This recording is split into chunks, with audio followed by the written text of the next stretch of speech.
and there's intimacy on the radio, and there's naturalness on the radio that can never be replicated on TV. The marvelous resurgence of radio as a political force in this country. News-related radio programming is evolving. There's a huge hole in our dialogue that can be filled by the synthesis of traditional radio and the freedom that comes from a live podcast. You're about to experience Cowboy State Politics live. Here we go.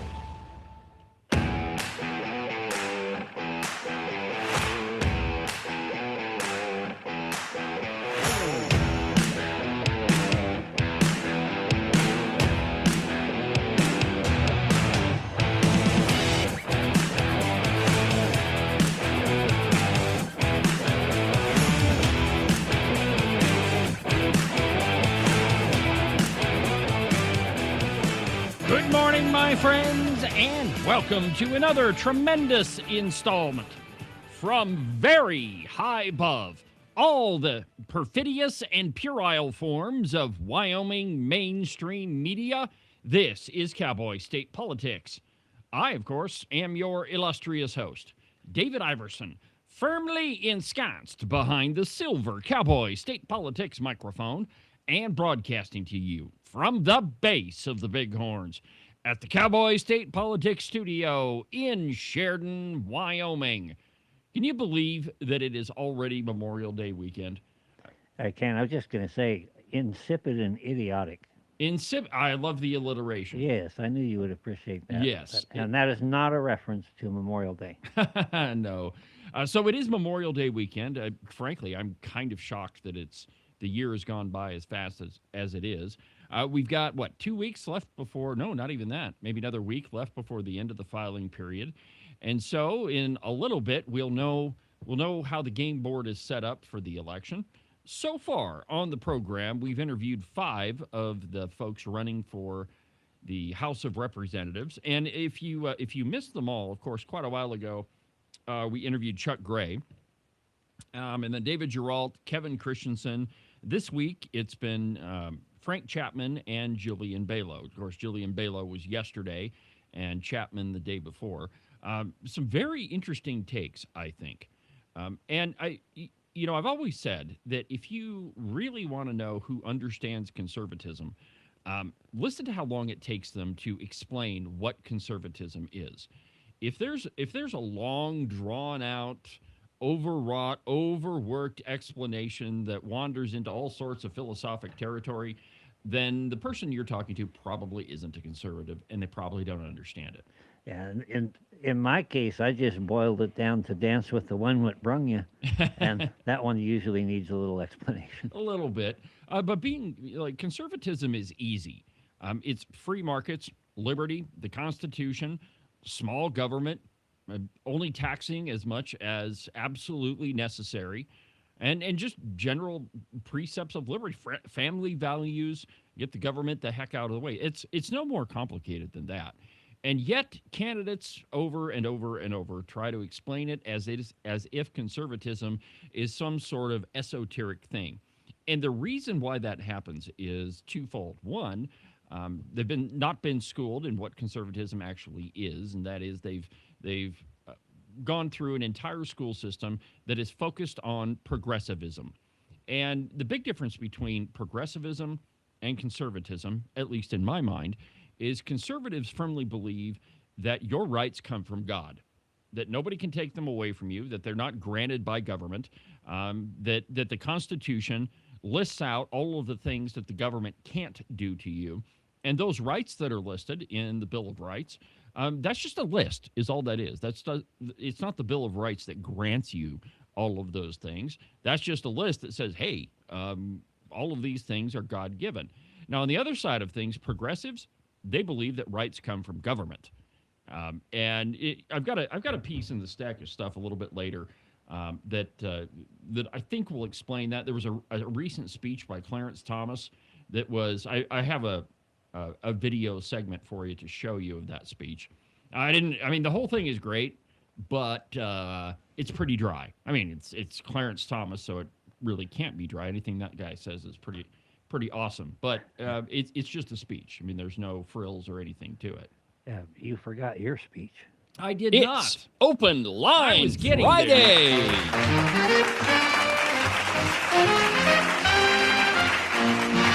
But it is Open Line Friday on the program. This is the day where I'll talk about whatever you want to talk about.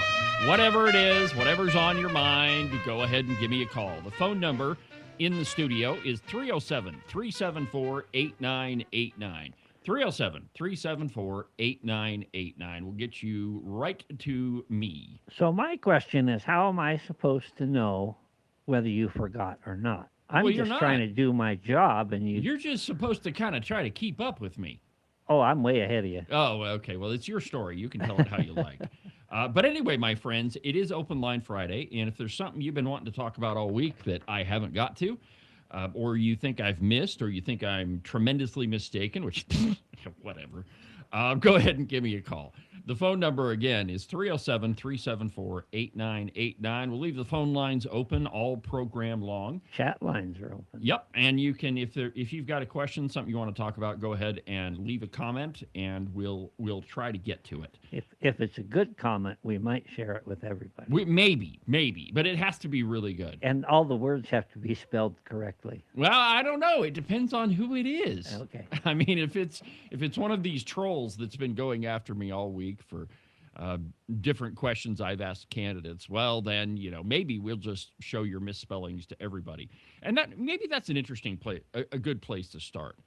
So far, we've interviewed quite a few people. We had a busy week on the program, and we're not done yet. Oh, yeah, by the way, before I forget, at the top of the hour, we're going to talk to a new friend of mine. Her name is Lisa von Geldern, and she is the National Events Coordinator for the John Birch Society. As you may have heard on the program, the national conference is in Salt Lake City. I believe it's on June 6th. And yours truly is one of the keynote speakers. So, if you want to hear the speech I'm going to give in Salt Lake, you can drive down there, fly down there, have Scotty beam you down there, whatever. We're going to be talking about, how do we get conservatives elected? And probably more to the point, I think, is that how have we made such conservative gains in the state of Wyoming, and how can we translate that to other states? And how do we keep them elected? Yeah, well, that's that precisely. And the answer to that is probably not one that candidates want to hear. So getting you there, that was our job. Keeping you there, that's your job. Because you've heard me describe this election kind of as a version of the Empire Strikes Back. That is, the establishment never thought that conservatives would take over. And they never thought that conservatives would have as much success as we've had. And so their game plan going in was, well, this will be a flash in the pan. And what the other side realized is it really isn't a flash in the pan. And so there's people signed up to run for just about every House seat. And many of them, a lot of them, are establishment types, elites, if you will.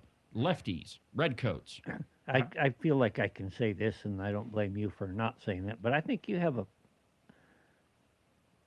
a significant role in helping keep us there, because, as you know, the rest of the media is in league with the elites, and we're just a bunch of morons, and you kind of help get the other side of the story out there, and if nothing else, encourage the base. Well, flattery will get you everywhere with me, Agent 29. Well, maybe not you. Yeah. Maybe other people. Still waiting on my paycheck. Yeah, well, me too. But anyway, that's a good point too, because you have to have something that's, I don't know, setting the pace, setting the tone, whatever. And the rest of the media, there isn't another program or media outlet that does that except for this program. So I've told you over and over that the game plan going forward throughout the election is to interview as many candidates as we possibly can, or as many candidates as I can stand. But keeping conservatives in power, that's the job of the folks that we've elected. That if you want to retain your seat, that you have to make the argument. You have to defend the votes that you've made, and you have to be willing to, to stand up on the debate stage and say, no, no, no, no, no, no, we're right, you're wrong. That's the end of the story. And not all candidates are cut out for that. Not all legislators are, because I think you mentioned during the interview that we played yesterday that you see a lot of folks go to Cheyenne and they just kind of get lost in the shuffle. That's how you put it. Yeah. And You say, what did so-and-so do, or what did they stand for, or anything? I don't know. I don't remember even hearing about them. right. There's nothing significant that we heard them say or do or saw them do. But anyway, it's up to those folks that are in power to make the argument. Voters got you there. It's your job to keep it. And that's where we're at right now. So, Oh, I don't even have to mention to people what I did. I've got companies, oh man, PACs, groups all over the state that are sending you're out the most mailers popular. for me. Yeah, you're the most. I got one of those the other day. Did you? Apparently, you like to starve little children, Yeah. and you don't like education, and Yeah. you really, really, really don't like freedom. I don't know if you knew that or not. Yeah, yeah. There's another, well, I'm not going to give them any plug, but there's another group just popped up in May. And Oh, They're- yeah. That pseudo. Yeah. Okay, so did you hear? Man, this was going on during the 2024 election. There were foreign countries that were paying for these pseudo news outfits, and they always popped up as anonymous news source, but they looked legit. And you'd see them on social media, and it would be, Weekly World News, except for the tabloid. But it would be, Wyoming Straight News. And you could never find out who was behind it. Their about page didn't tell you anything about them. You never, aside from the garbage that they put out, that's all you knew. And it was almost always attacking conservatives. Well, the very same thing is happening this year. And if you go on Facebook, there's a whole bunch of groups: Wyoming Grit, Frontier Stand, this new so-called Frontier Journal or whatever it is. And I mean, there are a lot of them, and most of them are anonymous. And you know what? I wasn't going to mention this. I wasn't going to bring it up, but I'm going to try very hard not to mention this moron's name, Jeff Barron. I wouldn't want to mention any names, Jeff Barron, but you're a real idiot. Anyway, he wrote a couple op-eds, one to the Cow Pie and one to the Sheridan Mess. And while he never mentions the open range record by name, he's claiming that it's some sort of anonymous group and nobody knows what it is, and it's not transparent.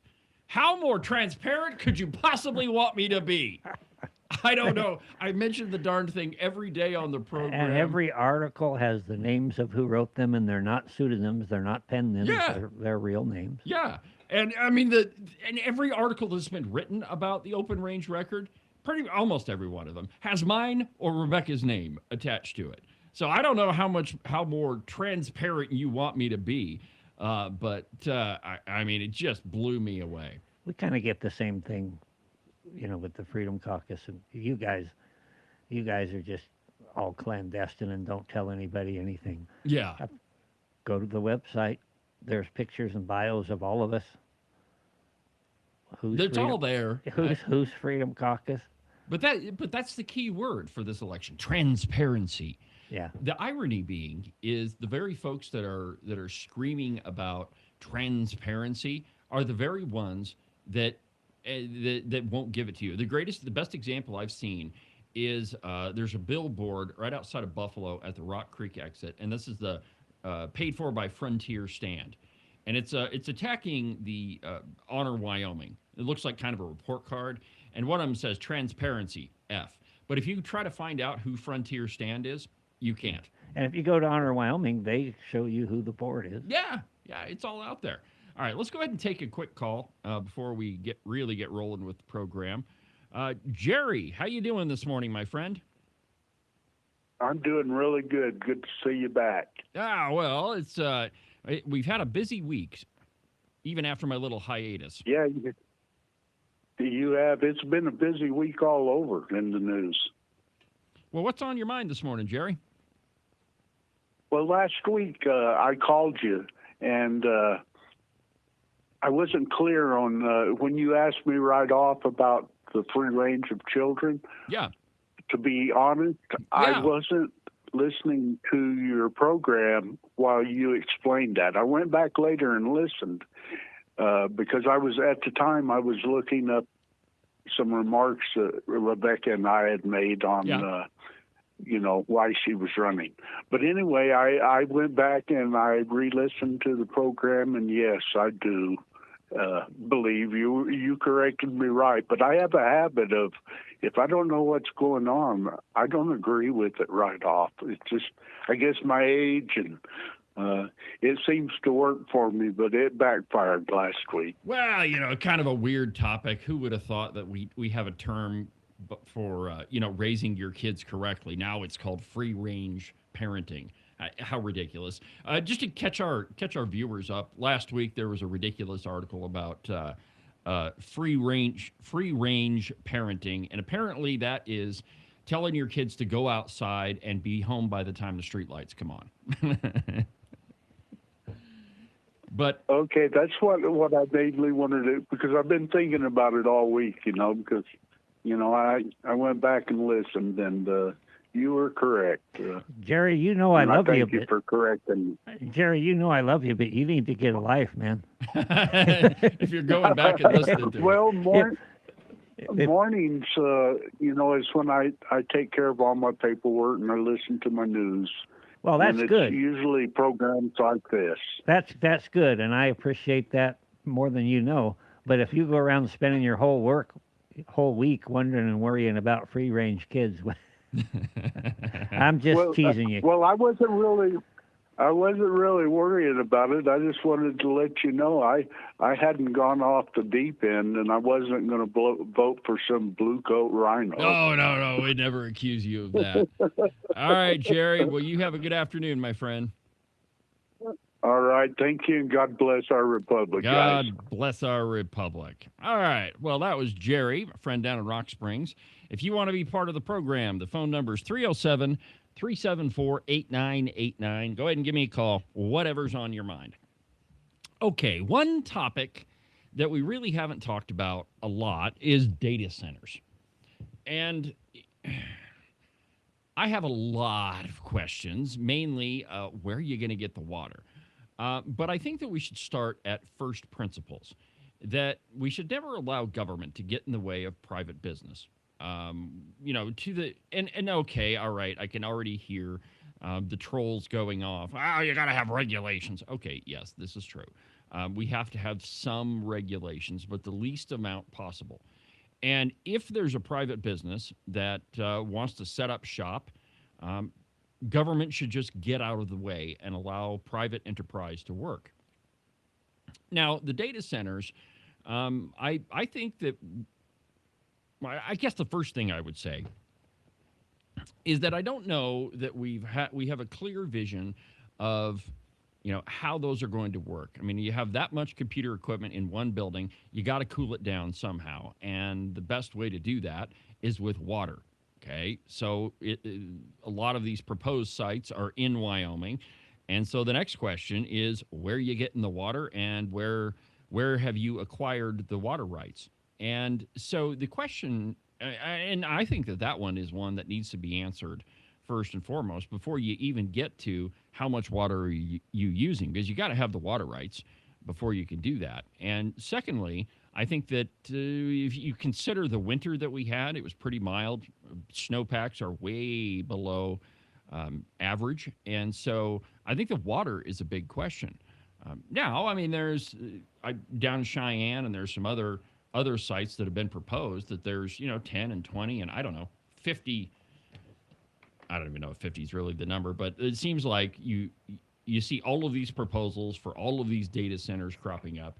And, I think that we need to be informed about them, but we need to be very, very, very cognizant to, keep government out of the way. Now, you might say, well, David, what about that whole Radiant deal down in Bar None? Okay, was that a question of government preventing them? No. The government in Natrona County was all in favor of flopping that thing down there. It was the people that said, we don't want this here. Now, if you remember, years ago, Budweiser was going to put a brewery in Wyoming. And, well, Fort Collins thanks you to this day. yeah. There used to be a big billboard as as you're driving south towards Denver, right before you get to the Budweiser brewery. There was a big billboard that said something like "Thank you, Wyoming" with the big Budweiser sign on it. But that was another case of where people said, no, we don't want that here. I would argue much to our disadvantage. That was kind of a really dumb decision to do that. But the difference between the Radiant deal, the Budweiser plant, whatever, and these data centers is I see a lot of people online asking government to get in the way. Put a moratorium on data centers. Some states, areas have. Some of them have. My friends, that is the wrong approach in my mind.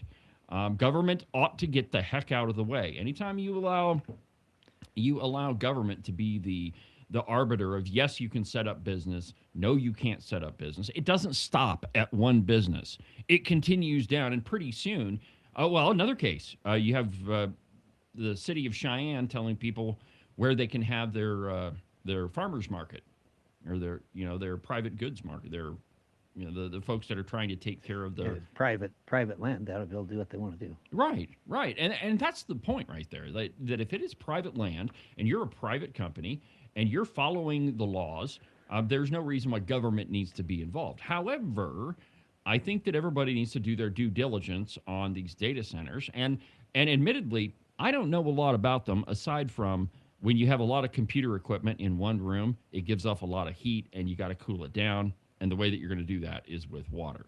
I have a couple of thoughts on that. All right, what do you got? Another way the government gets involved is they want to give breaks and tax advantages and et cetera to these businesses. Effectively, what they're doing is taking the people's money and investing it in an industry. Economic adventurism. So if we're going to invest, if I'm an investor, I'm going to look back 30 years and I'm going to look at the schools. There was a big push in Wyoming. We have to have all new school buildings all over the state because they all need to be wired for internet and everything. Yeah. They need to be smart wired. And so we spent jillions, gobs of money building brand new buildings all over and putting all this wire infrastructure in them, which today technology has passed and they're not necessary. We could move right back into those old 1880s school buildings. Yeah. And set up a router and be just fine. And so I apply that thinking to these data centers. How long is it going to be before technology exceeds where we're at now and these massive things that we have constructed, a blight on the landscape, frankly, are replaced by maybe something up in space? I alluded that the other day. I don't know, though. There are all kinds of things that could happen technologically, and we don't know what could be around the turn. But before we go and throw billions and billions into all this, I think we need to consider that. Sure. But again, I think you start with first principles. You say, should the government be involved? And the answer to that is a big fat no. Because if you get government involved, and let's say that data center, goes belly up and they decide to move out and you're stuck with this building. Well, if you have taxpayers involved in it, guess who's on the hook for the big giant building? You are. And that's one of the reasons why I say stay the heck out of it. Yeah. Allow private business to function as it should.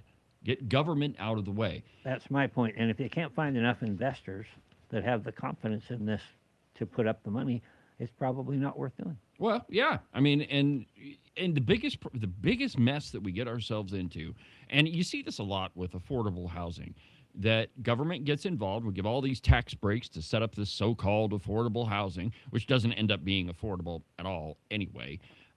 It's run by a private equity firm, and when the building starts to get run down, is in need of a whole bunch of maintenance, well, then the big equity firm unloads it because they're in the business to make money. And guess who's on the hook for it? You and me. All the while, it is something that government never should have got its fingers into in the first place. There's nowhere in the Constitution, in the Wyoming Constitution, that says that government needs to pay for you to have a house. It's not in there. That's your job. Everybody has an equal opportunity to succeed, which means you also have an equal opportunity to live in whatever house that you can afford. That's not the government's job. That's your job. And, we've got to get back to a place where we're taking personal responsibility for the things that we do. And far too often, we lean on government to solve all of our problems. And like as Ronald Reagan said, the 9 most terrifying words in the English language are, I'm from the government and I'm here to help. Let's see here. You know what? I've got a piece from Dave Simpson, and he's talking about data centers. In fact, the title of it is Data Centers Popping Up Like Dandelions. Before I get into it, let's take a quick break, and then we'll go to the Dave Simpson piece. Back in a minute.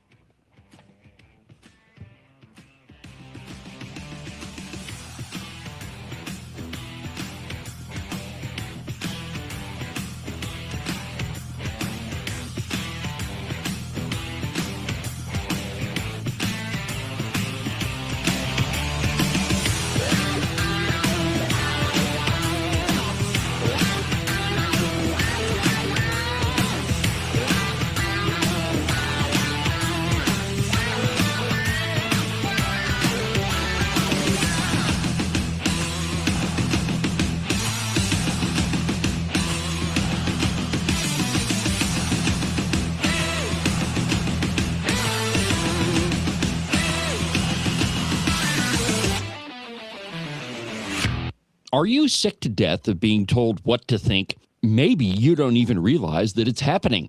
Freedom Caucus bad, big spending, big government, liberal, Republican good. Conservatives are bad and they want to starve little children. I have heard it all, my friends. We are way past the time when the news was just the news, if it ever was. But wouldn't it be nice if you had a news platform that was at least honest about what they were telling you? News on the news page, opinion on the opinion page. That's exactly what the Open Range Record is. Go to the website, openrangerecord.com. News, analysis, opinion, and investigative journalism. One more time, that website is openrangerecord.com. You can listen and watch Cowboy State Politics live on YouTube, Facebook, X, and on Rumble every Tuesday through Friday from 8 a.m. to 10 a.m. Pay attention to all that other block-headed, Borg-like so-called news if you want. But if you want to get the real story, watch Cowboy State Politics live. And now, back to the program.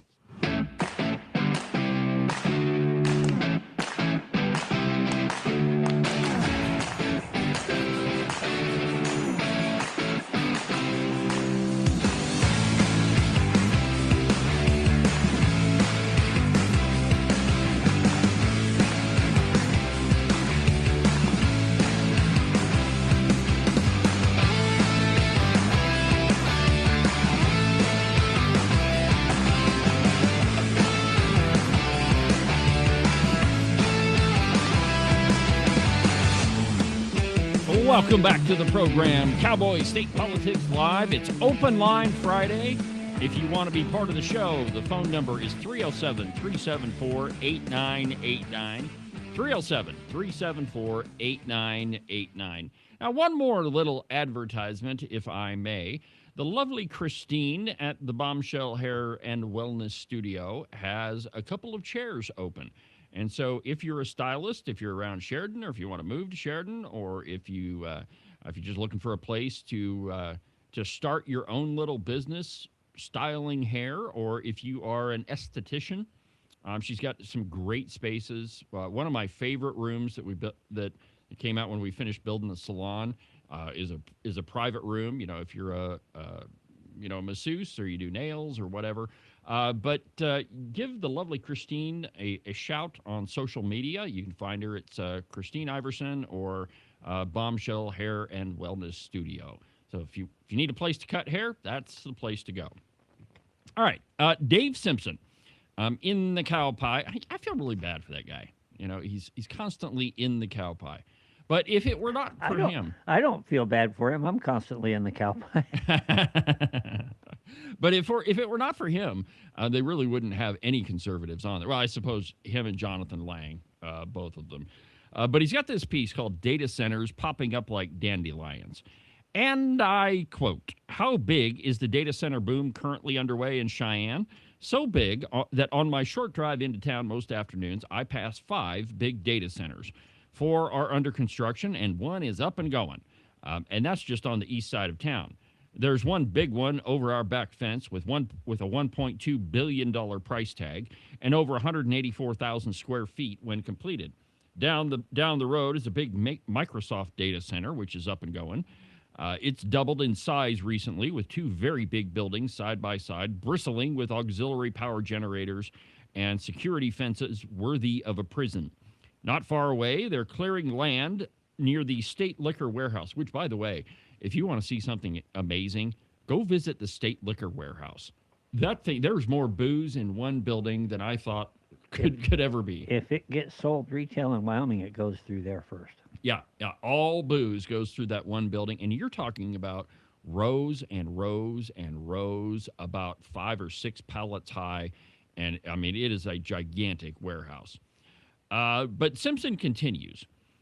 My jaw dropped at dinner a couple of weeks ago when our son learned via artificial intelligence, so it has to be true, right, that by 2030, it's expected that Cheyenne will have 40 data centers in and around town. Then a few days later, the Cheyenne City Council member, Larry Wolf, speculated that there could ultimately be 65 or 70 data centers there. On that drive into town, I noticed that there are usually 30 cars parked at a completed Microsoft data center.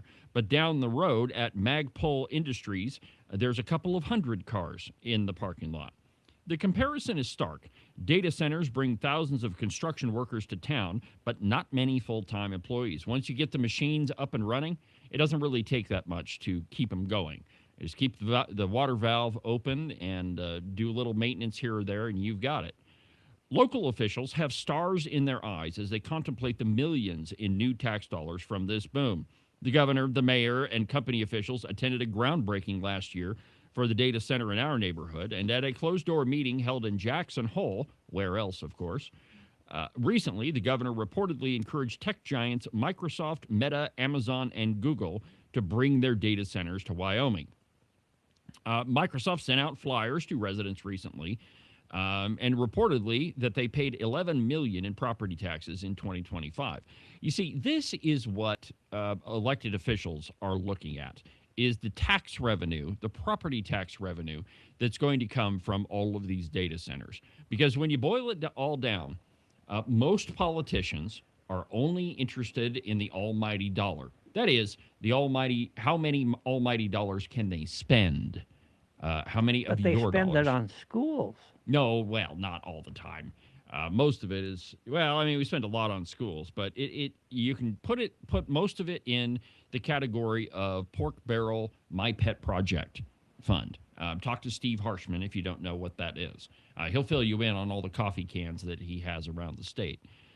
But the question is, the main point, I guess, is that governments, that is city governments, county governments, the state, they're interested in how much money these data centers can bring in, not necessarily how many jobs they're going to create. And I think that Simpson has a good point here, that if you look at companies that actually create something, that is, he uses the example of Magpul Industries. Here in Sheridan, we could use Weatherby.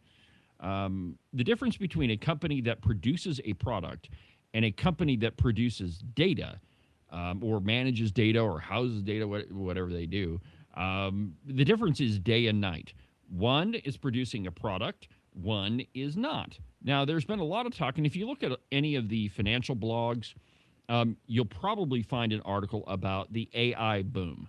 What is that? Well, there's a ton of money that's going into, and ton doesn't even really describe it, but a tremendous amount of money that is being put into data centers, AI development, and all things computer in that way.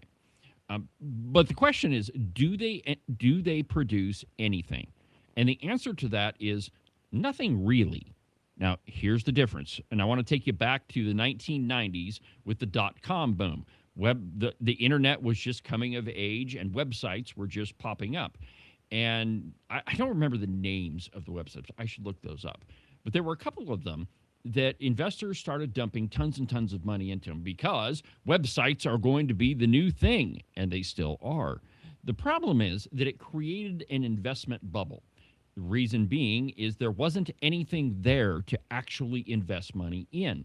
The reason why so much money was pouring in is it was thought at the time that these websites were going to generate a tremendous amount of money, and eventually they did. Look at Amazon.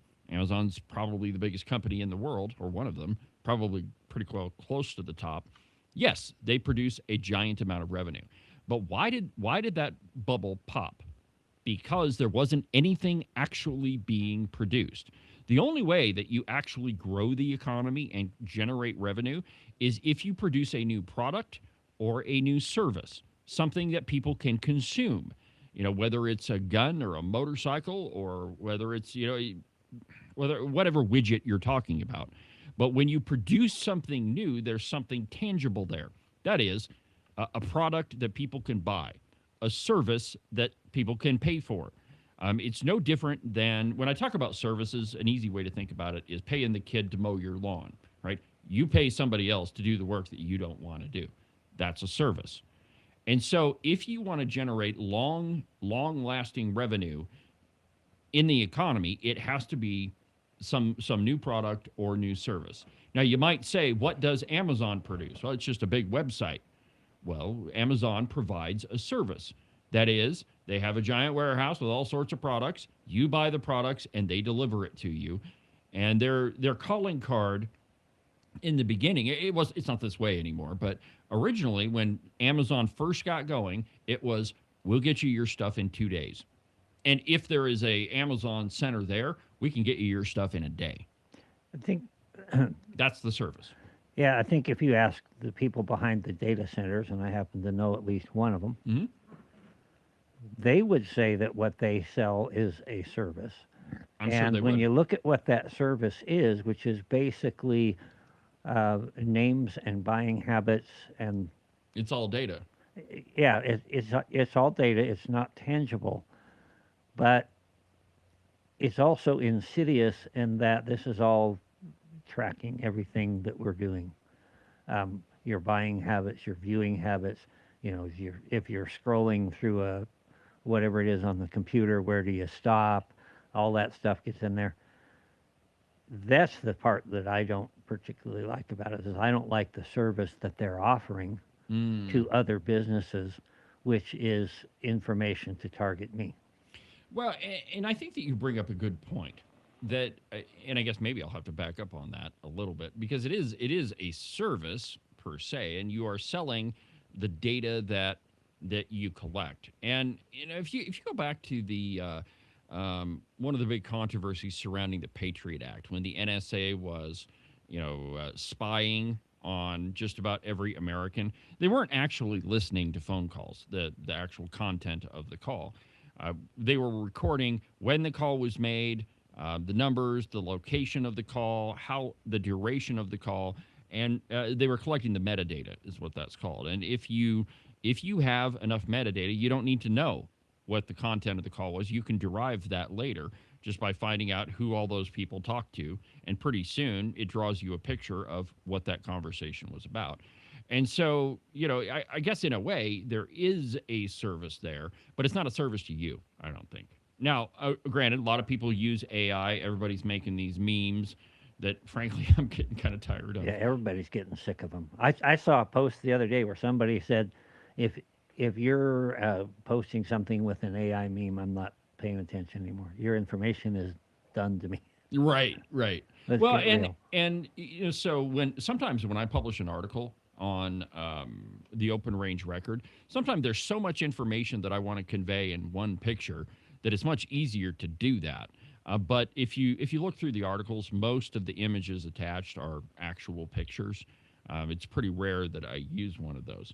But one last thought on this whole data center thing, and then I want to move on, is that if and here's why I think that maybe this doesn't qualify in my book as a service. If whatever it is that you're getting is free, that is, it is free for you to use, then you, my friend, are the product. That is, you're providing information to whatever entity it is. That, yeah, it might be fun to talk to Chat GPT or to make pictures with with whatever AI engine, but the actual product is you. Alexa.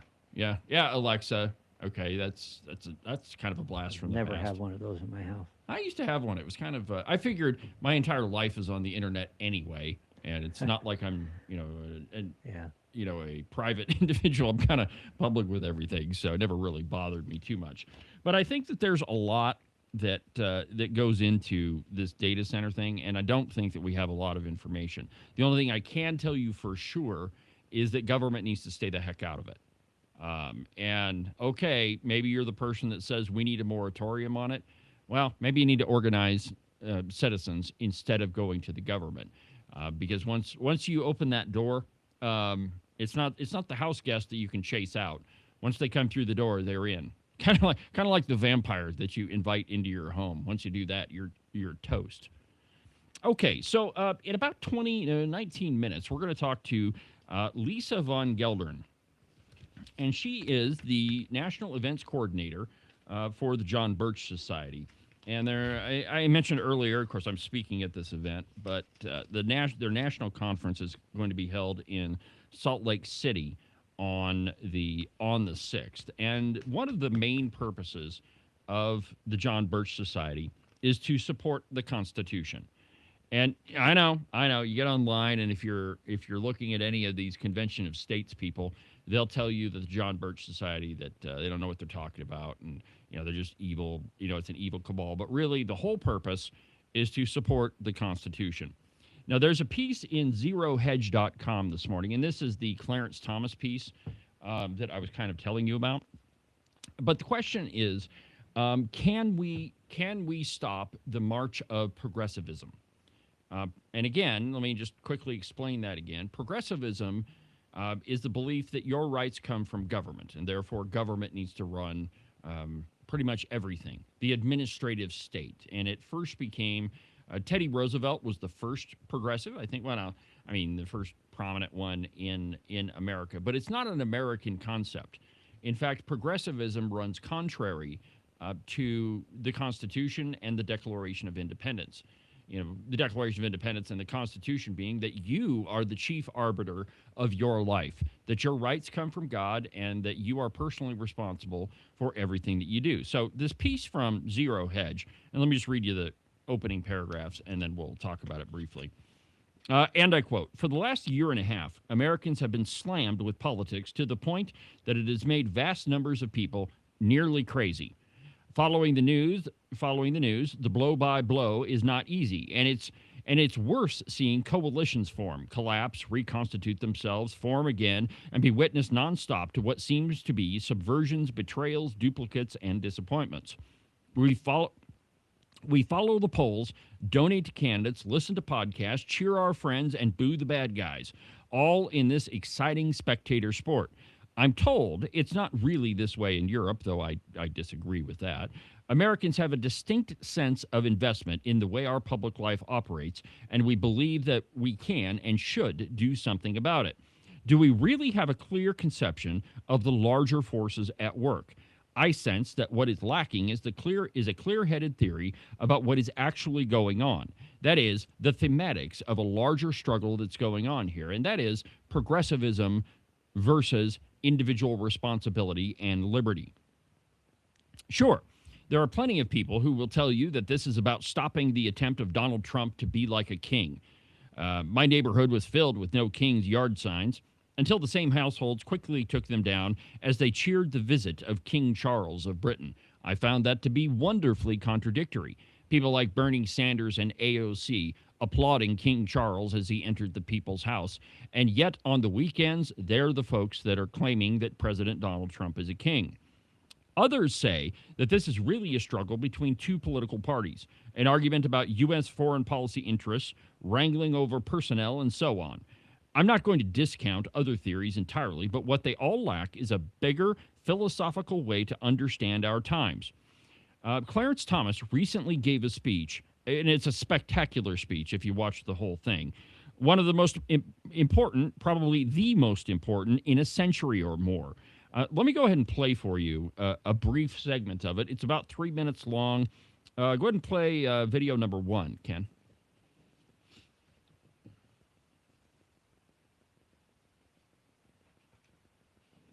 At the beginning of the 20th century, a new set of first principles of government was introduced into the American mainstream. The proponents of this new set of first principles, most prominent among them, the 28th President of our country, Woodrow Wilson, called it progressivism.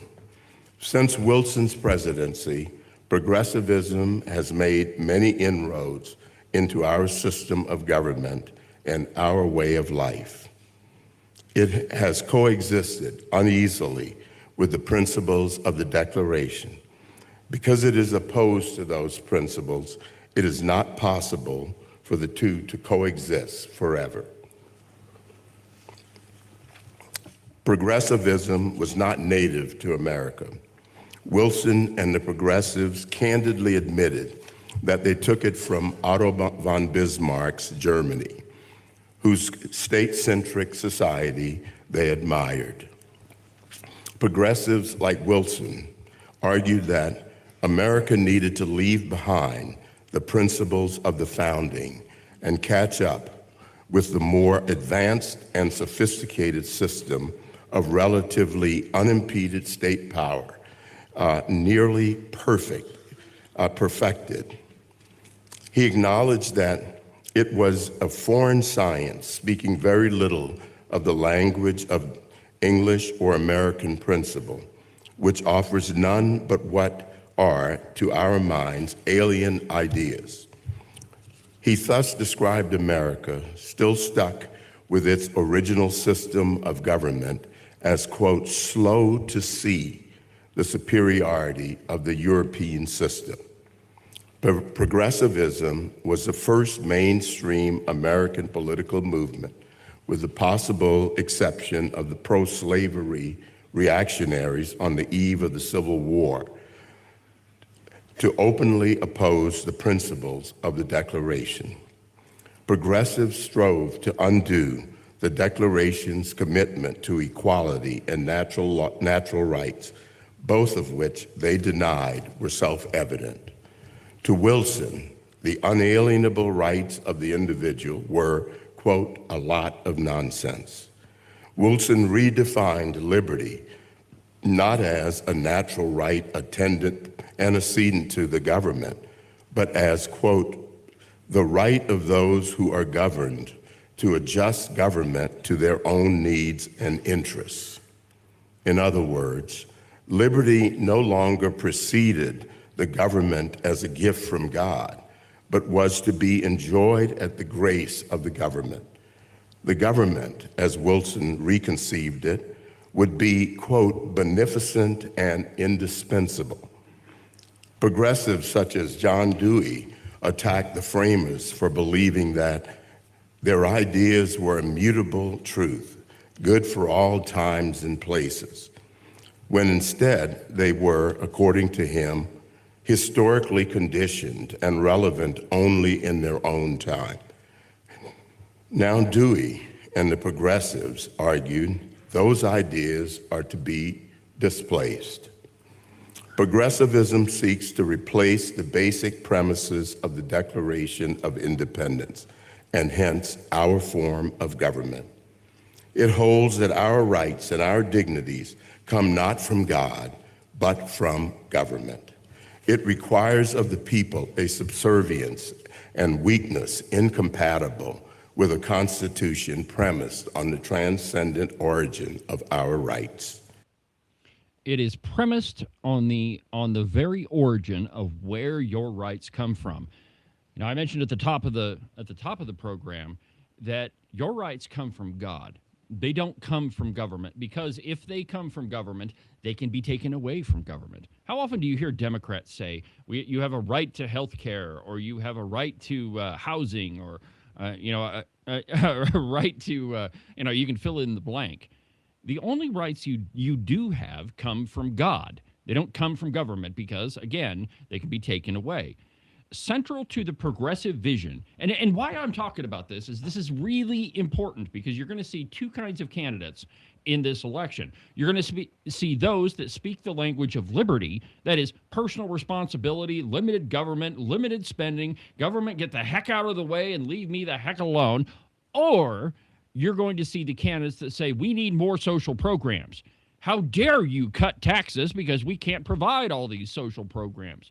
We have to provide this service and that service, and we have to add this one and add that one.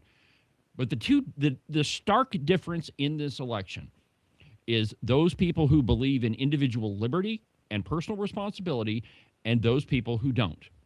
Central to and it's essential that you understand this argument, because if you don't, you're going to be, I guess the best way to explain it, you're going to be snookered in by a lot of these people. And the best example of this is Lee Filer.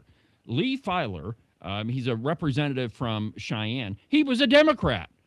And then he decided he wanted to be back in the legislature, and he registered as a Republican. And if you ask him, he'll tell you, oh, I'm a Republican. But every single thing that guy votes for is straight up Democrat. I mean, there's really no difference. Well, the only difference between what he was before and what he is now is the letter at the end of his name.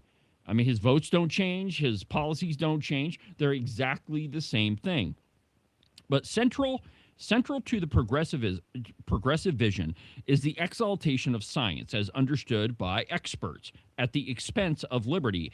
As you heard in that soundbite, or that video segment, they believed that Darwin had demonstrated the dangers of unchecked procreation and sought to replace freedom with race theory, segregation, and eugenics.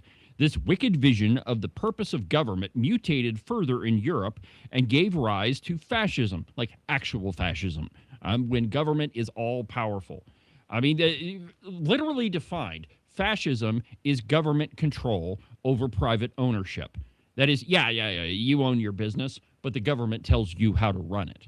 That's fascism, okay, that you don't really have a choice in the matter, that you have to abide by the dictates of government. Your children are your children, but they tell you how they have to be educated, and they feed them for you, etc. Exactly. Now, Justice Thomas explains in all of his bracingly brief form that it is extremely satisfying. It's an extremely satisfying read because he compresses hundreds of years of books into a short address. The central point is that the entire vision of progressivism has failed. It did not give us a better managed society, but social and economic stagnation. By the way, according to, if you want to see this, go to Wyoming by the numbers, and it'll show you that the economic growth of Wyoming under progressive leadership, the progressive leadership of Mark Gordon, has actually slowed. Now, you generally speaking, you don't see economic output slow between quarters. Usually you see that over years. But in the last quarter, our economic output has gone down. And we're not even in single digits. We're at like 0.4%, 0.3%, when the rest of the country is growing at not a lot, but it's like 3 or 4 or 5%. Wyoming, growing at a fraction. And you can trace a lot of that to the progressive leadership of Mark Gordon, of all of the redcoats that have been running this state for the last 30, 40 years. And what's their answer to this government-caused more government? Doldrum? Exactly. Of course. The answer is not the Wyoming Business Council. No, but that is a great example. You take a tremendous amount of tax dollars, you put it into an agency, and they're going to pick winners and losers, and they are going to tell you which businesses should rise and fall. They're going to create a system. Yeah, that's exactly what they said. You have that soundbite? I don't have it handy, but yeah, that's what Josh said. I think I could find it, but well, and you're precisely right, Ken, that they actually said that they are going to create an economic system. Here it is. Ken's got I believe it's our job to give opportunities to those people that want to stay in Wyoming, but don't see a future. Now, I don't believe it's our job to give them that. Let me restate that. I believe it's our job to develop a system, an economic system, that will allow for those people to reach their potential here. Now, did you hear what he said? We're going to create an economic system that will allow people to reach their potential. That is a striking comment. That government is going to allow you to reach your potential. My friends, that is entirely backwards of how this country was set up. Nobody allows you to seek your potential. That opportunity is given to you by God, not by government. It's government that impedes it. Yeah, fundamentally, the difference is we always hear about what's the role of government. The role of government is to protect individual liberties. Yes, that's their only and job. not to grant them.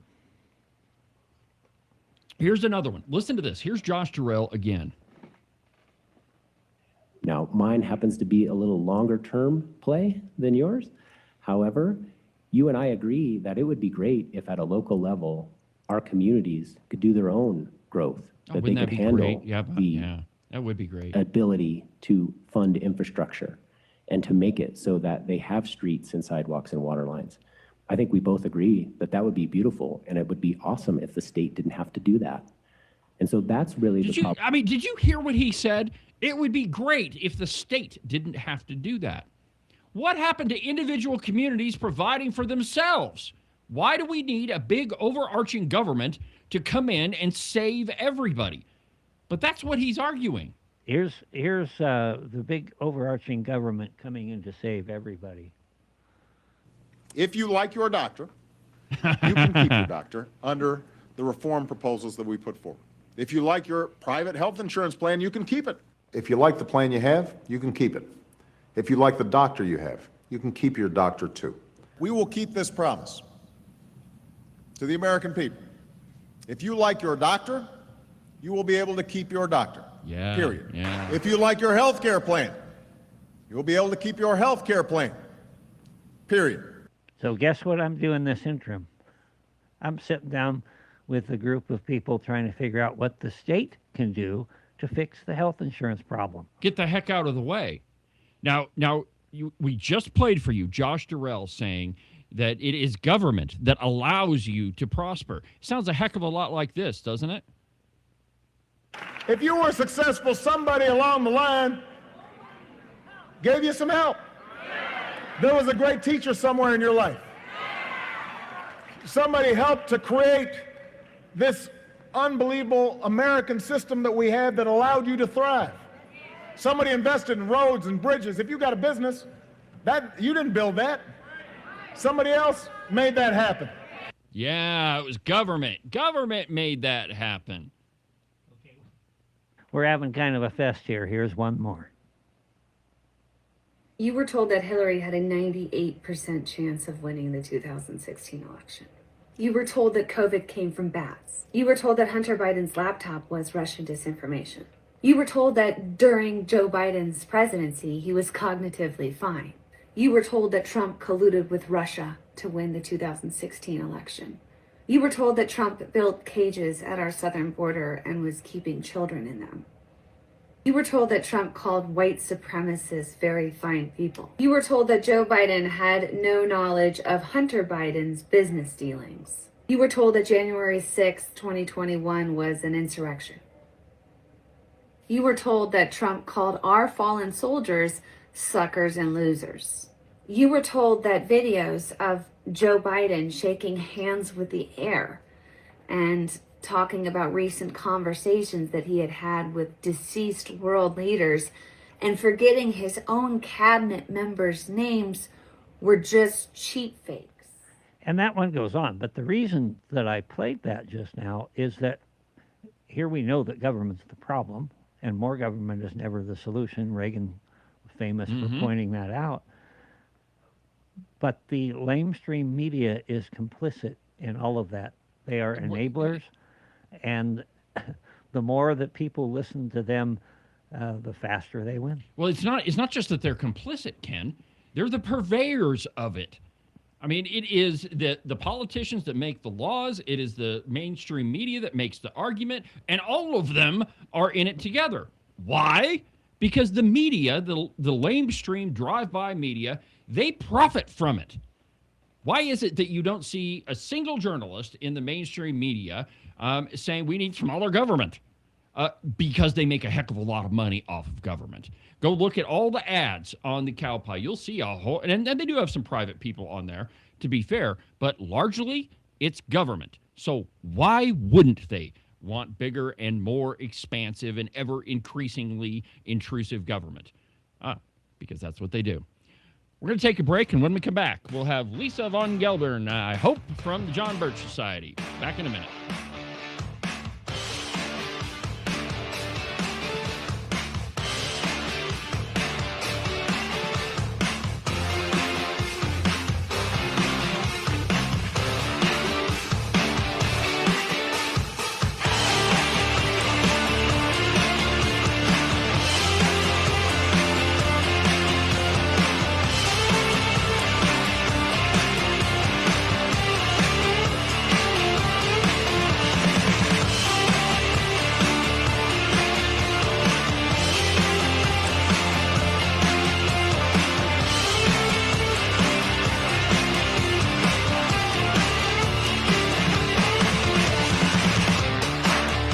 Are you watching what's happening in our country and asking, what can I do? Join the John Birch Society in Salt Lake City, June 6th, for a powerful one-day conference. The day includes a host of respected speakers, 2 meals, and meaningful connections.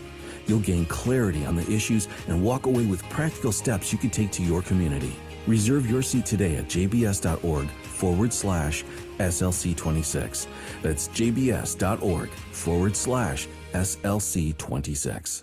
One of those speakers at the Salt Lake City event will be yours truly. That's right, my friends. I'm one of the keynote speakers at the JBS 2026 conference. So join me in Salt Lake City if you want to see me. The following ad was paid for by Brent Bean for governor. You won't find him leading a horse out of a barn or leaning against a corral with the sun setting behind him, because Wyomingites don't need a candidate who creates a good photo op. What you will find is a hard-working, experienced leader who believes Wyoming should always come first. A conservative grounded in strong values and steady principles. Ready to lead Wyoming the right way. Brent Bean for governor. Today's program is also brought to you by Morton Buildings. If you're in the market for any type of building for your property, you need to call Marcos and Jesse at Morton Buildings. Their phone number is 307-674-2532. They're the best in metal building construction, and they've been doing it longer than anybody else around. So it doesn't matter if it's a garage or a barn or maybe something bigger, like a roping arena or maybe a giant warehouse for your business. The 2 guys you need to call first are Marcos and Jesse. Again, their phone number is 307-674-2532, or you can check them out on their website, mortonbuildings.com.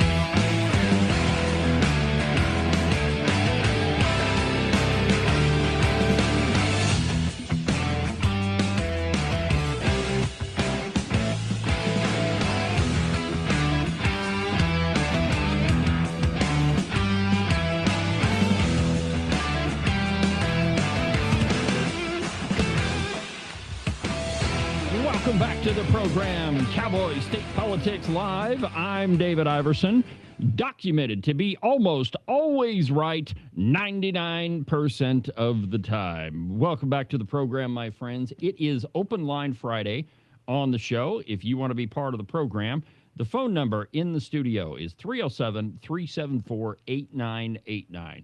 307-374-8989. If there's something you're dying to talk about, well, then you just give me a call. Here in just a second, we're going to be joined by my new friend, Lisa von Geldern, with the John Birch Society. Lisa is the National Events Coordinator.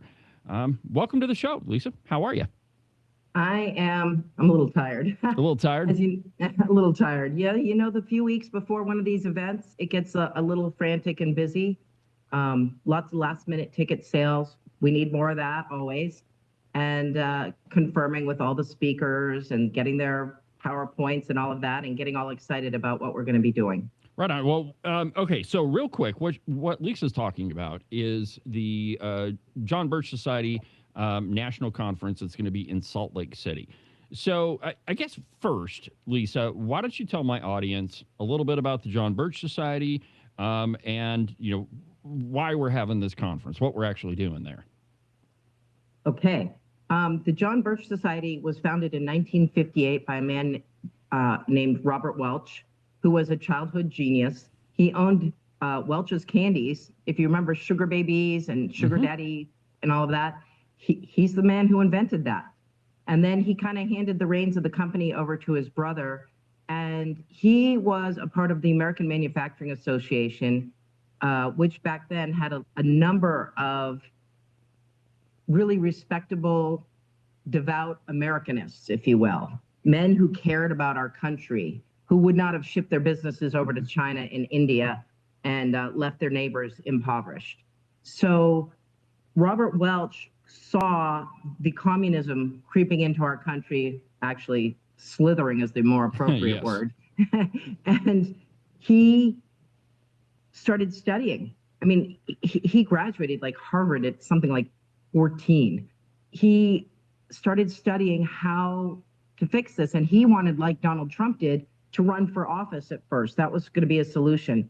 But then studying history, studying our founding documents, he realized that a president long-term wasn't going to make that much difference. He wanted to make a significant difference in changing the trajectory he saw. And he was excellent at predicting. He saw what we are experiencing today. He saw it coming decades ago. So he studied different groups and organizations, and then he created a plan, and it's written in a book we call the Blue Book, which is available for purchase at Shop JBS. So the Blue Book was a meeting held in 1958 in Indianapolis area, and he had a bunch of men that he was friends with from the American Manufacturing Association, and they did just like the creature from Jekyll Island, just like the men who went in to create the Federal Reserve. There was a bunch of men that came secretively down and met for 3 days, and he put before them a plan to help save the country. And it was not a political plan. And at the end of it, the reason we're called the John Birch Society is he talked about a young man who had died in what I would say was the beginning of World War III. Captain John Morrison Birch. His parents had been missionaries, and they had him, brought him home. They had him overseas. They brought him home, raised him in Georgia. He was a Georgia country farm boy, and he decided to become a missionary. And it was during the Chinese-Japanese War. And we were on the side of the Chinese back then, amazingly enough. And he was over there, and he would wear a saipan, one of those hats, and he could speak the language, and he could pass for a native. And he ended up being in a coffee shop, and some guy came in and said, "You American, you American." And he had him follow him out, and he took him to a boat where Jimmy Doolittle and his flyers were hiding out. They had fallen behind enemy lines, and John Morrison Birch got them out and ended up becoming intelligence for the United States military, going behind enemy lines, giving reports, and he got all kinds of awards. But at the end of the war, when the war was finally ending, he didn't leave right away. And someone asked, "Why aren't you leaving?" And he said, "I need to report to my country what sort of people these are." Right. And that have won the war. And it turns out that our government had sold out China to the Maoists. And as he was walking out, ultimately he ran into a group that tortured him and killed him. And our country hid that information from his parents. But Robert Welch found it out, and he went to John Birch's parents and said, "I'm creating this society to restore Americanism, to save our country from communism. Would it be okay if I named it after your son, in honor of your son?" So the John Birch Society, John Birch didn't create it. John Birch never led it. John Birch is our inspiration. He Welch spoke of him in glowing terms as the finest example of a young American man that there was, intelligent, hardworking, and moral. But I think, if I could interrupt, yeah, absolutely. Before you joined the program, we were talking about the march of progressivism, and that it is. I mean, when you boil it all down, it's the power of the government versus the power of the individual, and that progressives believe that government is the solution to all problems. And we've got a guy here in Wyoming. His name is Josh Durrell. He leads this economic adventurism outfit. Government is what it is. It's called the Wyoming Business Council. But he has openly said that the free market doesn't exist, that government is too small, that it's his job to create an economic system. But the very things that progressives have been preaching, preaching is probably a misnomer, but the very thing that they have been advocating for, since before Teddy Roosevelt. And, I firmly believe that in this election, I mean, the question is progressivism versus individual liberty. That's right. And that's right. And for me, the John Birch Society is they're one of the groups that are saying, no, we don't need more government. We need more people doing the work that people ought to be doing. Our tagline is less government, more responsibility, i.e. individual responsibility, and with God's help, a better world. My dad, I grew up with at his knees, him saying, individual rights, individual responsibilities, right? If I see a problem, I don't call up my congressman and say, hey, you guys need to spend some money and fix this. I go to my neighbors and say, hey, do you see this? We need to fix this. And perfect example are all the major hurricanes and things like that, where the Cajun Army wants to go in and help. People want to go in and help in North Carolina. And the government says, oh, no, you can't. Yeah. FEMA has to do it. And FEMA has to do it and won't allow anybody to help because they're beholden to unions that have government contracts and high wages and high benefits and all of that. So, and then they don't actually help in the process. And they don't understand the land, the territory, the people.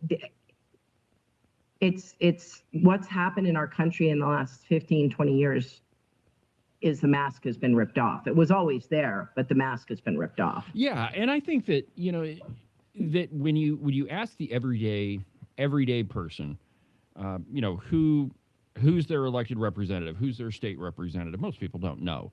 But there's a small core group of people. I call them activists if you want. I think that's sometimes, I think that word has negative connotations to it, but call it whatever you want. But it's a group of people that get together and say that we don't need government to fix all of this. And that at best, government is a necessary evil. That's correct. So let's talk about your talk about the conference we're going to. What can people expect? What's going to happen? What are you going to do to me there? Well, if people don't know, we are really going to be graced by your presence and sharing from the stage. Flattery will get you everywhere with me. So well, maybe it'll get me to Wyoming. My husband and I are. Arizona is following California into the sea. The corruption here, anyway. So our conference, I'm very excited about. I'm always excited about our conferences because I get to organize them. I get to help figure out who the speakers are going to be and what the themes are going to be. And this particular conference, we're going to have a couple of speakers. On Friday night, we're having a panel. I don't know if you know about the Freedom Index or the John Birch Society scorecards. It's a separate, part of our organization. And we have been doing this for years. My favorite scorecard example is, I think it's the 2016 Congress. Could be wrong. It might have been the 2014. But Bernie Sanders actually scored 32% constitutional votes, which is huge. We want people to be above 80% and really closer to 100%. So Thomas Massey, what's his name here in Arizona, who's running for governor, and I love him, and Andy Biggs, Eli Crane. Oh my gosh, they all score 99% or 98, 99% in their voting. Their votes in the Congress are aligned with the Constitution. So I go back to my favorite set of scorecards, and Bernie Sanders scored a 32% that year. And our beloved politician, Lindsey Graham, scored an 11%. Oh, I was going to say 0. No, 11%. So, and the reason I love that example is when you pull it up and you show it to people, you have your left progressive guy and your your Republican, but their votes are the opposite of what they should be. And when you try and explain to people, everybody's so stuck in this left-right narrative, this Republican versus Democrat, and it's like what you said earlier, it's government versus the citizen, government crushing the people. And I have more in common with my Democrat neighbor than I do with Donald Trump, or he does with Joe Biden or Kamala Harris. And they've successfully divided us and had us aligned, picking a team captain. So at the event, we're going to expose some of that in the scorecards, and we're going to start talking to people how to be their own citizen lobbyists, how to effectively fight back. And I think Wyoming's done a great job of that, by the way. And I've been a little bit of a part of it because of Eldon Stahl having me help him get scorecards and the battle you have been deeply involved in. We're also going to hear about election integrity, and I'm deeply involved in a group fighting that. And what people don't know is that when they brought in the machines, they made a law, Help America Vote Act. And that act says that a election can only be certified, lawfully and validly certified, if there's less than 0.0008% error. Call it error, not fraud, error in the vote, whether it's in the registrations and the voter rolls or in the counting somehow, or the bad signatures on the mail-in ballots. The average error rate in the United States is 17%. Yeah, but we can't verify that. You can't verify. You don't know who won, actually. They just pick. You can't actually know. And the machines are a big part of the problem, but so are mail-in ballots. And so we'll be talking about elections.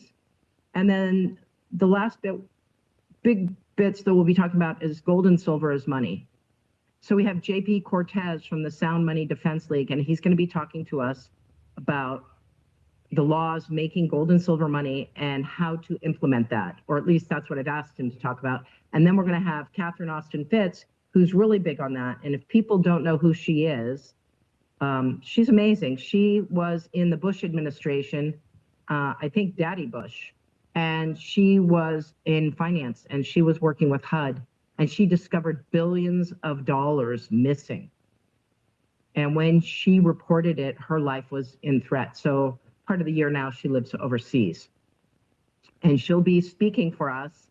And she's actually going to be, earlier in the day, she won't be at the conference. She's meeting with a bunch of legislators in Utah and Idaho, and other states are coming in. And she's doing a training to help them understand how to prevent what's coming with the CBDCs and how to save us.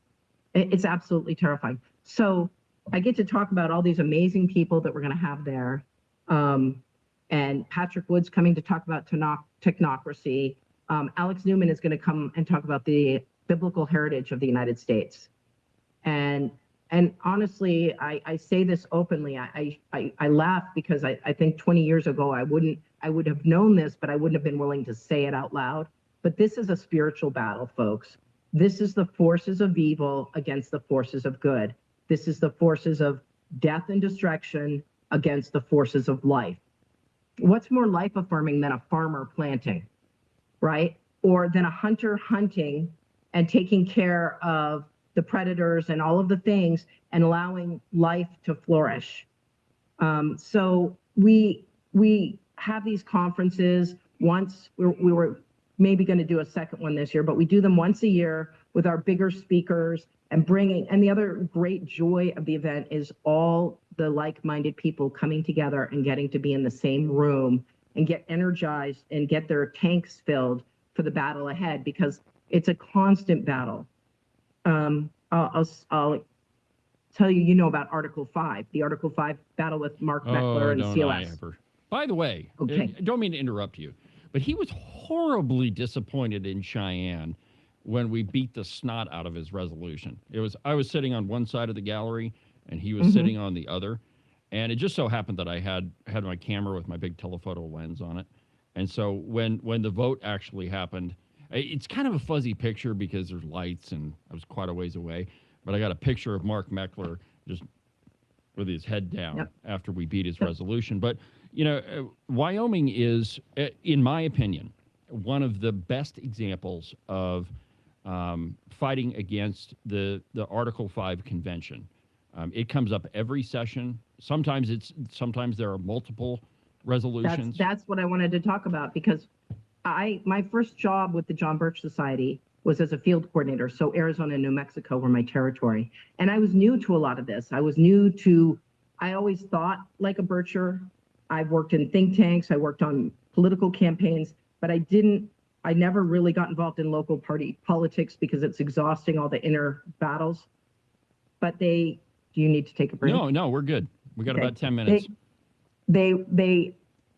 I started learning about the Article 5 battle and having to fight it here in Arizona. And I worked and worked and worked. I mean, I literally was sweating on the phone with a phone in one hand, emailing in the other, contacting people, writing emails and letters, and prepping people to fight the battle. And we won. We staved it off. And then, to my surprise, and this was the thing that helped me understand I knew nothing about our government, because to my surprise, it came back the next year. Yep. And so my tagline now about Article 5 is evil never rests. It will always come back, no matter how often we think we've defeated it. They will push and push again. It's like the hectoring Yenta or my Italian grandmother hectoring me, eat a little more soup, eat a little more soup, so it's unbelievable. Well, it's really unbelievable. In my mind, I think it typifies the battle that we're in. And let me just take a couple minutes and explain this, that progressivism never stops. And you see, Democrats and Republicans, we fight battles in different ways. You see, the Democrats, when they get whipped, they don't go home, right? They take a couple steps back and they say, well, let's try it again this way. And they keep moving forward. Republicans, or conservatives rather, we tend to win something and then we sit back and say, okay, well, we got Trump elected, everything's good. And then we stop fighting. And at the same time, the progressives, the Democrats, they're the ones that continue moving forward. And so what we've seen in Wyoming specifically with Article 5 is we beat it, they come back. We beat it, they try it another way. Now they've rewritten the resolution to where it sounds more palatable. It's the same thing, but it's just written in a different way.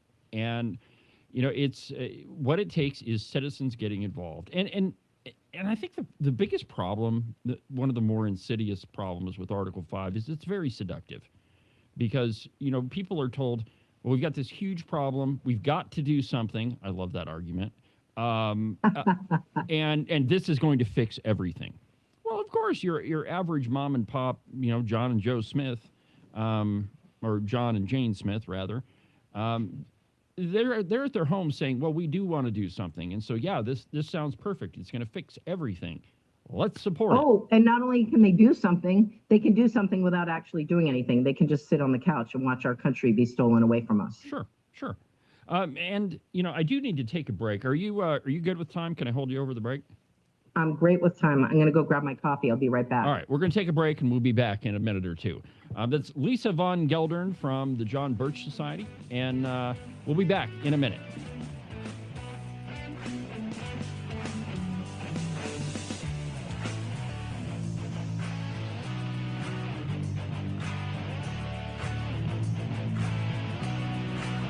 You hear me? I got a call.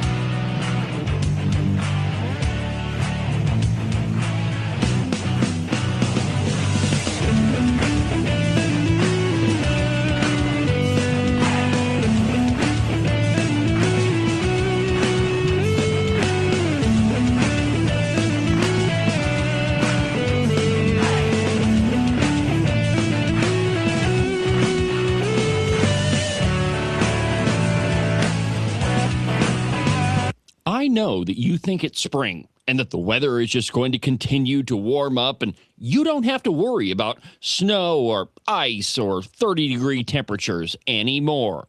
In case you've forgotten, this is Wyoming, my friend, and that sort of thinking doesn't work here. 1 minute, it could be 75 and sunny, and 10 minutes later, snow.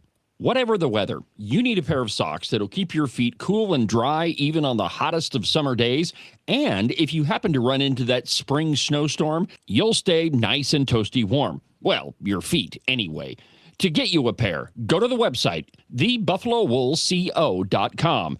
Trust me, you won't be disappointed. These are the finest socks that I've ever put on my feet. Are you one of those people that said something like this before Trump became president? I have a house in Spain that is going to be ready right after the election. Siberia. Nova Scotia. I'm definitely moving to Canada. Straight to hell. Iceland. France. Asia's pretty cool. And has the last year and a half been more than you could bear? Well, if it has, you've come to the right place. Call my friend Rebecca Bextel at eXp Realty. She has her fingers on the pulse of the real estate market all across the state of Wyoming. Last year, she sold around $30 million worth of property. Everything from small residential properties all the way up to big giant ranches. So if you've got to get the heck out of Dodge, if you've got to be gone Johnson because you can't stand that Trump is the president, call Rebecca Bextel. Her phone number is 307-699-3519. Let me say that one more time for you in case you missed it. 307-699-3519. I've never felt the freedom like I do. I feel stronger every day, don't you? Well, I can show you how. A new day, a new way. Watch out, I'm only gonna get stronger. A new day, a new way. Watch out, I'm only gonna get stronger. A new day, a new way. Watch out, I'm only gonna get stronger. A new day, a new way.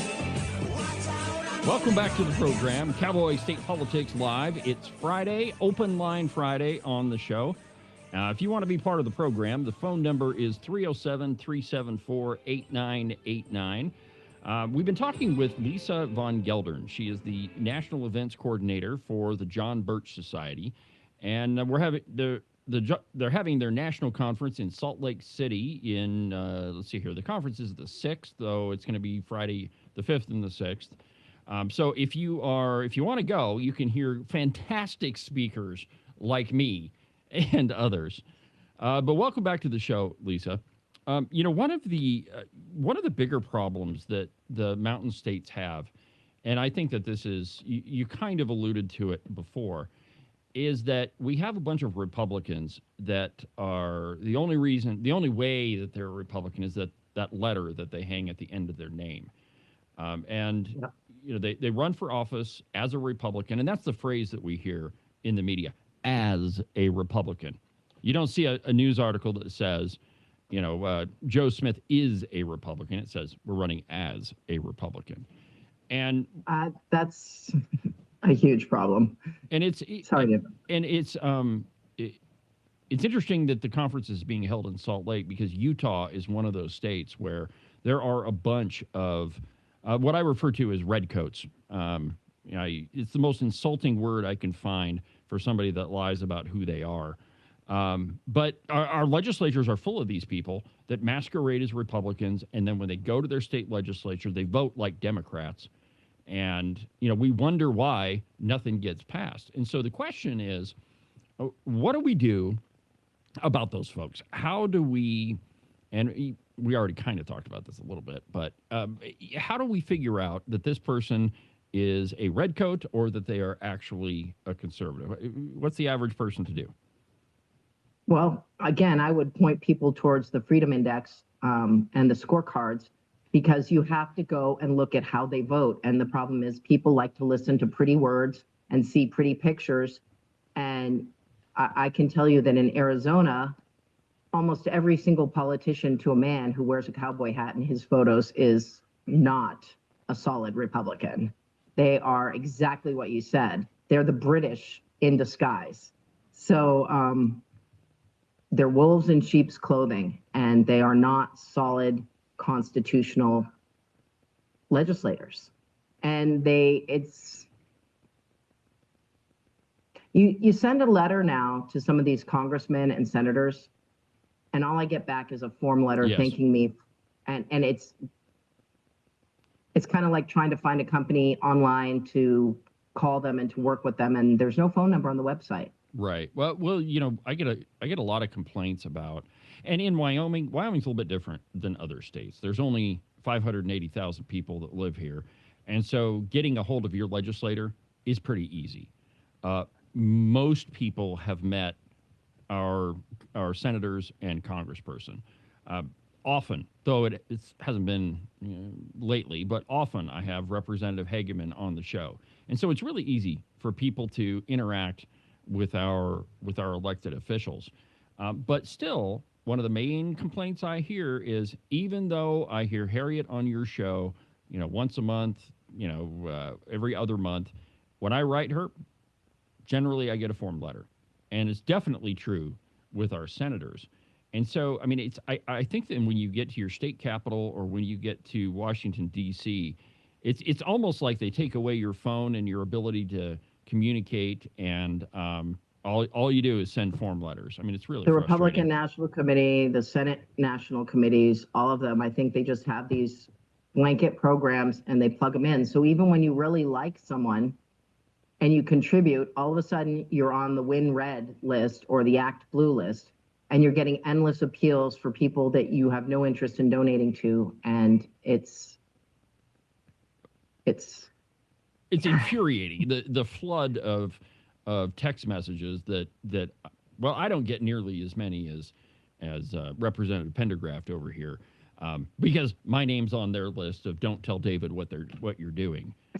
It's funny, so I don't, generally speaking, I don't get mailers from candidates who've already been in office, because they have figured out who I am, and I don't get their text messages, but my wife does. And so the only information I get is, hey, honey, what text messages did you get today? I mentioned that I lived in California before I moved to Arizona, and my husband's got a 916 area code and mine's 415, and we both get endless streams of text messages from California politicians and California groups. And not only that, the Chinese spam calls threatening to imprison you if you don't respond or whatever. I got those endlessly for a while. So it's digital world. It's all right, ugly and messy. Yeah. So all right. So if people want to go to the national conference in Salt Lake, how do they find out about it? How do they get tickets? Where do they go? Give us all the details. I'd love you all to go to jbs.org. And there's a red banner across the front of our page, or you can just go directly to the event page, which is jbs.org/conference/SLC26. So Salt Lake City 26. And when you go to the page, you're going to see all our speakers, Janine Hansen, Teresa Manzella, Patrick Wood, JP Cortez, Dan Happel from Montana, Janine Hansen, director of Nevada Children's Families. You may know her because she's been big in the battle on Article 5. Robert Brown, Alex Newman, Catherine Austin Fitz, and so forth. And you can go and you scroll down and there's a link to buy tickets. There's a sample of the schedule. It's not very detailed. Sometimes we add speakers at the last minute. We did that this time. Peter Tickton is coming to speak for us. And if people don't know who Peter Tickton is, he just helped get Tina Peters released. So he's a lifetime friend of Donald Trump. And he is involved in the election integrity space. I think he fought some of the election battles for Trump. And I've asked him to speak about election integrity from that aspect and tell us about Tina Peters and so forth. So I actually have Tina Peters' number, and I know she's getting out, and I'd love to have her there, but I think she's probably going to need a little bit of a rest, so we might have her on our next conference. Yeah, that whole thing is a travesty. I mean, what they have done to that poor woman. All right. So, Lisa, I got to run, but I'll get with you a little bit later today. Thank you for taking the time to talk with me on the show, and can't wait to meet you in person in Salt Lake. Come dine with us, folks. I had fun picking the meals this morning. So the hotel will be hard at work. We've got a great hotel, a great location, and it's going to be a tremendous group of people. And it's great to be with people like you. All right. Well, thank you once again, Lisa. Once again, if you want tickets to the conference, go to jbs.org and just follow the links, and you'll find it. It's going to be a good time, I think. I'm really looking forward to it. I got to finish my speech, but it is going to be a barn burner, or I think it is. Of course, I think it is. It's Open Line Friday on the program, and if you want to be part of the show, we've got about 24 minutes left, so the phone number is 307-374-8989, 307-374-8989. Now, Ken, you have been fighting the battle, as it were, about Medicaid and all things so-called health care. Did you know that in some states that Medicaid will pay for exorcisms? I have a list of things that Medicaid pays for, and I have to dig that up somewhere. Some little things that I've saved on my phone, but it's kind of scary. It is pretty scary. That's Medicaid expansion there. It is. Well, and that's kind of why I bring this up. But across the United States, Medicaid expansion has been you want to talk about fraud. This is legal fraud. But Senator John Kennedy had the new Attorney General, Todd Blanche, in front of him, and he's going through the list of things that Medicaid pays for, and it is an astonishing list. Go ahead and play video number 3, Ken.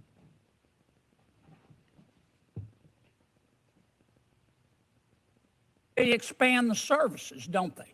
Yes. Because some states, like California, I don't want to paint with too broad a brush. It's not everybody in California state government, but it's a lot of them. They see this as free money, don't they? They're not paying for it, yes. Isn't it a fact that, for example, Medicaid in California will pay a provider to provide tribal prayers? I looked all this up. I mean, I'll accept that. I didn't know that, but yes. That California will actually pay a health care provider, I didn't know this was a medical expertise, to pay for exorcisms. Is that right? I'll accept that, Senator, but that's.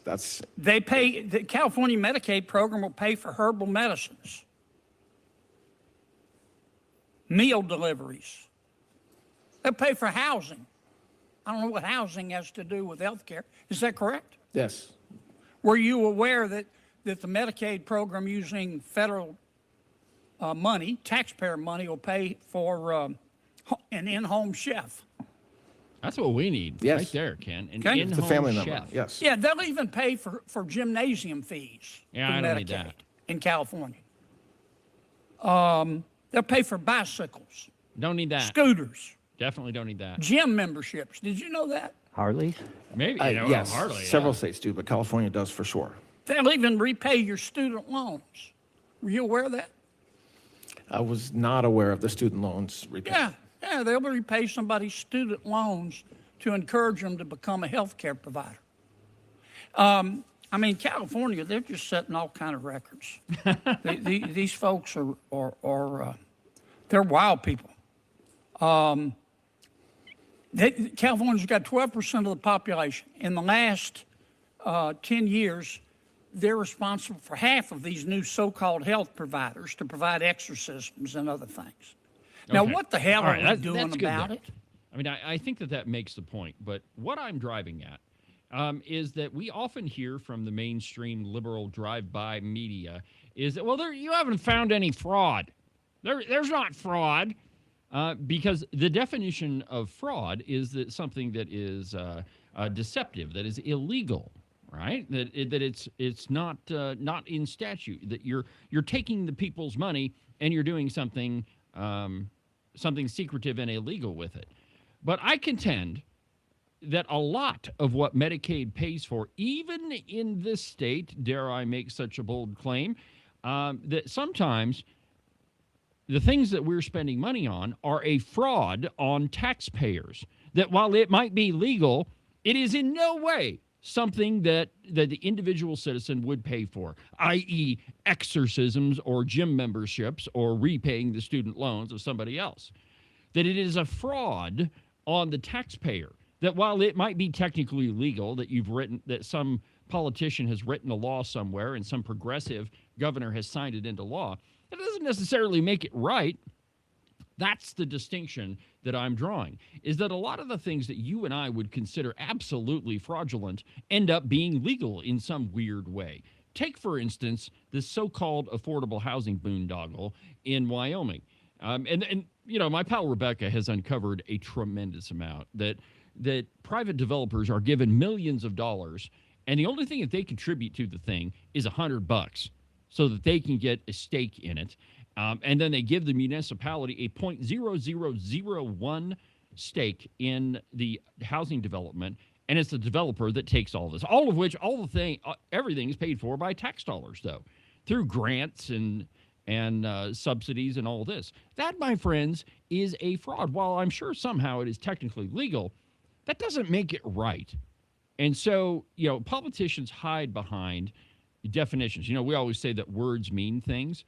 Well, just because it's legal doesn't necessarily make it right. And a lot of these different programs that Kennedy was talking about, while they are technically legal, I'm sure, that doesn't mean that they're not fraudulent. It doesn't mean that they're not wrong.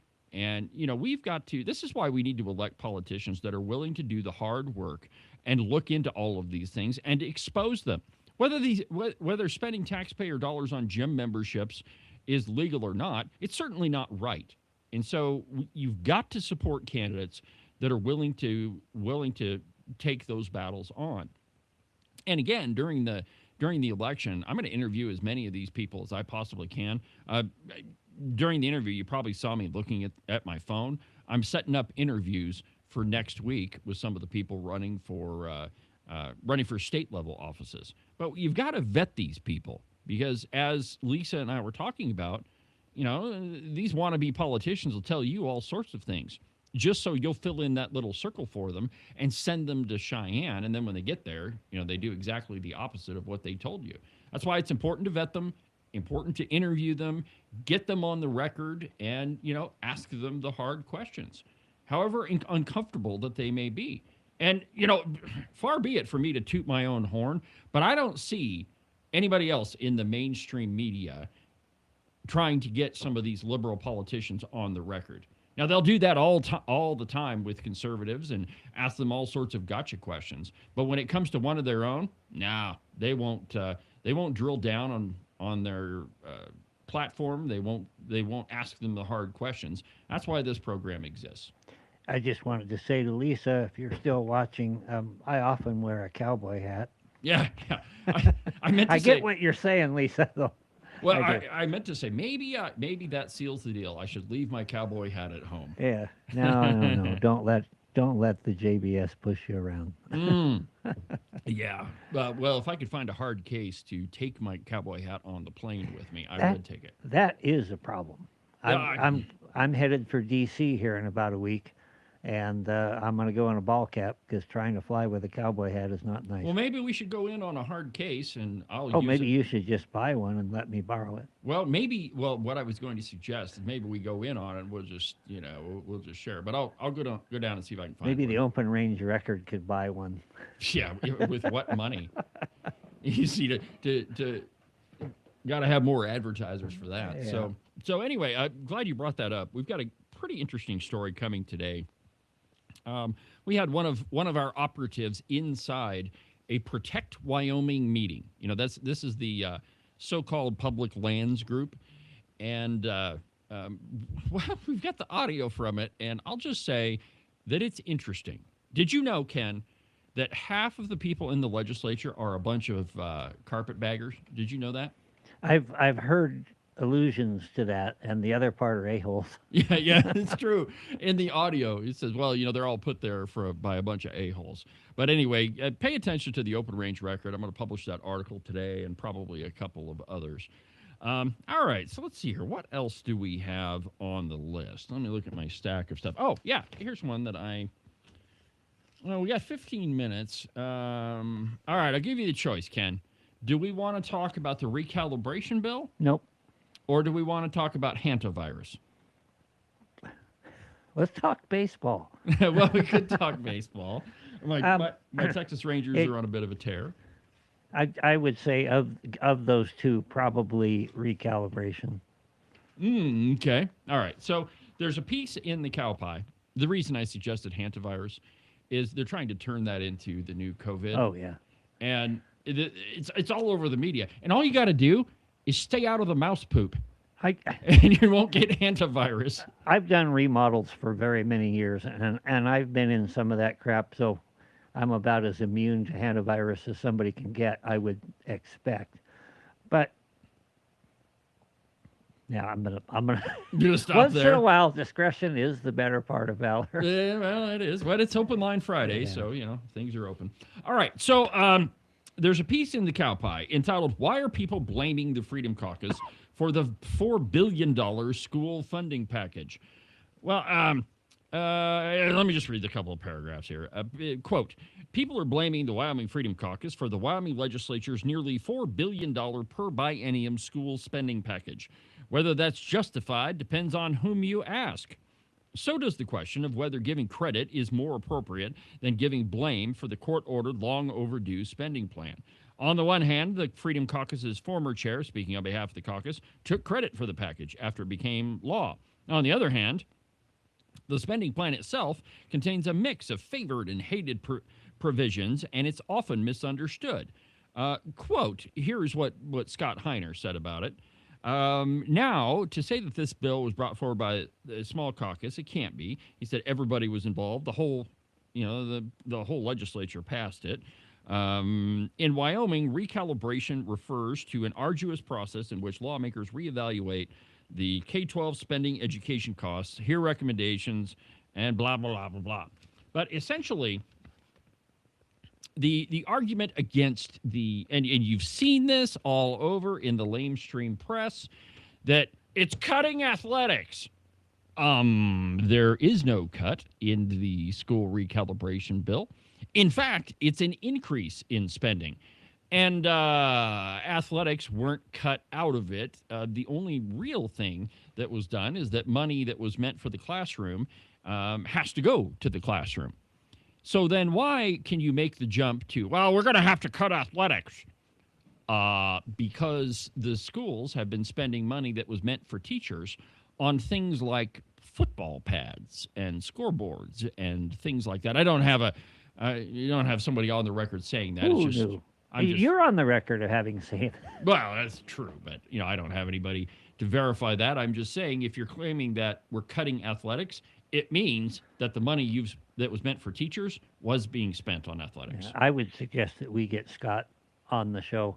I've got talking points. I don't have them with me here because I don't like to misspeak myself. You don't like to repeat those text messages you get every day. Well, the overlord insists that we do once in a while, or we won't get our $30,000. Do you have that check yet? Maybe that's the problem. Yeah, maybe so. I don't know. But the whole thing is, it really is playing, what is it, Calvin ball, where you change the rules in the middle of the game, move the goalposts, as it were. But none of this stuff, blaming the Freedom Caucus for the recalibration bill or you're cutting education, none of it's true. It isn't. There has been no cut to education. In fact, the funding went up. It did. It did. And it just blows my mind I would say how much these people lie. They make rules for students that say you can't play football if you don't have a passing grade. What would happen if we did that to a school district and said you can't have a football team if you're none of them would have a football team? Yeah. If your test scores are not above 48% or whatever. If you as a school can't can't meet a certain standard, you're going to have to focus on education until you get it. Yeah. That's what we tell the kids. So yeah, why shouldn't we tell the school district that? All right, my friends. Well, that pretty much does it for another week of broadcast excellence. Make sure that you don't miss tomorrow's installment of the podcast. I don't know which interview I'm going to play. I got a whole bunch of them lined up. And so, maybe we ought to just replay the Jillian Balo interview on the podcast tomorrow. That might be good. Have a good, fun, safe Memorial Day weekend, and we'll see you next week.